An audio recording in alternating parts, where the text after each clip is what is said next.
Well, it's a popular vacation spot for many of us here in southern Wisconsin. While we may know the region as a getaway, others see it as the perfect setting for a murder mystery. We're talking about Door County. Patricia Skalka is the author of Death at Gills Rock, which is a new mystery novel out. Thank you for being with us this morning. My pleasure. So this is a sequel. We see this as well as Death Stalks Door County. Tell us a little bit about this new book and Death. What is Death at Gills Rock about?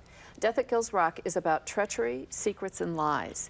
And so it's kind of like the news every day is what you're telling me. You've got it, exactly. Right. And it's what happens when people discover that they have been deceived for a very, very long time. It focuses on 3 World War II veterans, Coast Guard, from the Coast Guard, who were from the Sturgeon Bay Coast Guard contingent, who served in the Aleutian Islands, which played an important role in the war, which many people don't know about. So they were 3 childhood friends who returned to their isolated village, became civic leaders, you know, great pillars of the community, and then they played cards every week, and they're found at an annual their weekly card game, and they're found dead in the morning, and it looks like carbon monoxide poissoning, but is it?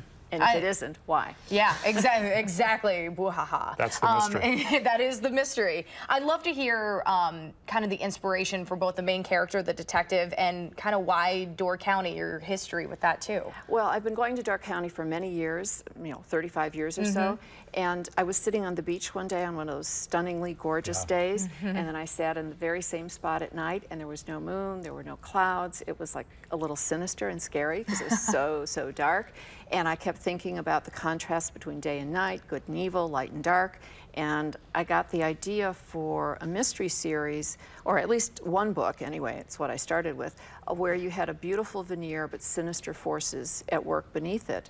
And I wanted the mystery to be linked and rooted in events from the past. So I needed a protagonist who didn't know the people, who didn't know their histories, you know, the animosities, the old grudges.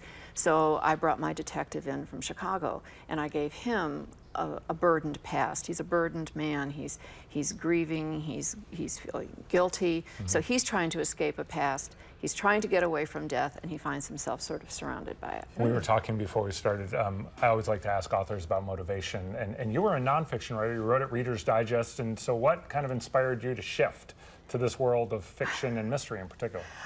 I've always been a reader, an avid reader, and I've liked fiction, and I've liked especially mysteries. You know, I grew up with Nancy Drew and Agatha Christie and Sherlock Holmes, and I always wanted to write a mystery. I think mysteries reveal a lot about human character, and they provide insight into real life. So that was my dream. I love Nancy Drew. We want to make sure people know you're going to be at Mystery to Me Bookstore in Madison, 7 o'clock tonight for a little meet and greet, and I'm assuming you're there to sign books too? Absolutely. Excellent. And Arcadia Books in Spring Green tomorrow afternoon at 3. That's correct, yes. Support your local bookstores as well. Absolutely. So, terrific. Thank you so much, Patricia. You're very welcome. Good luck with everything. Thank you.